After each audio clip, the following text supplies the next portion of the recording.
Lungile, sul-africano de 23 anos, teve de adiar o sonho de jogar futebol na Europa. Um agente prometeu-lhe um contrato em Espanha, tendo chegado a Valência em meados de 2019, mas o sonho desfez por questões de dinheiro e tentou a sorte na Bélgica. Contudo, o pedido de asilo foi recusado, com as autoridades a alegarem que o processo deve ser tratado em Espanha. Mudanças na vida familiar acabaram por o levar a pedir ajuda à Organização Internacional para as Migrações em Bruxelas para voltar a Joanesburgo. Quando cheguei aqui, 3 clubes de futebol tinham interesse em mim, mas não pude entrar para nenhum porque não tinha autorização de trabalho, não tinha os meus papéis, só fiz alguns treinos. Em julho nasceu o meu primeiro filho e penso muito nele. Não posso perder este tempo da sua vida e também tenho de ajudar a mãe.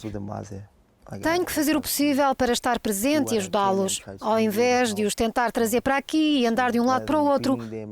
Não quero que passem o mesmo stress e pânico pelos quais passei.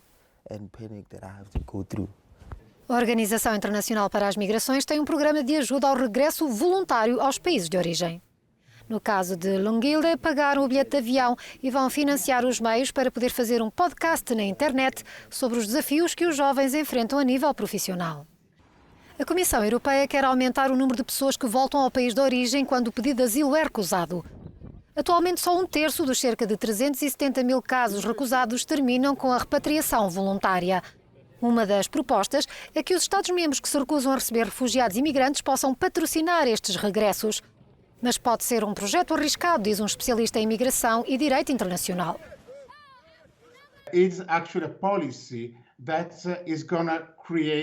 Na verdade, é uma política que vai criar mais muros.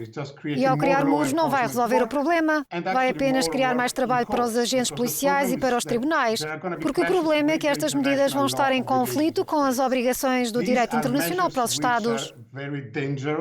São medidas muito perigosas ao nível da proteção dos direitos humanos, da proteção do chamado princípio de non-refoulement, que é o princípio básico de não repulsão de pessoas para um país onde correm o risco de tortura ou de morte. O governo da Bélgica é parceiro do projeto da Organização Internacional para as Migrações e vê espaço para melhorar o processo de regresso voluntário. A maioria das pessoas que aceitam partir são homens solteiros, mas cada vez vemos mais famílias com crianças que querem regressar a casa. Há mais casos de pessoas vulneráveis que vivem muito tempo nas ruas sem documentos. É importante fazer um bom trabalho de preparação para a viagem e sua posterior reintegração. Temos de lhes dar tempo e apoio suficiente e assegurar que há parceiros responsáveis no país de origem. A Comissão Europeia nomeará um coordenador para o regresso que trabalhará com os Estados-membros da União e com países terceiros.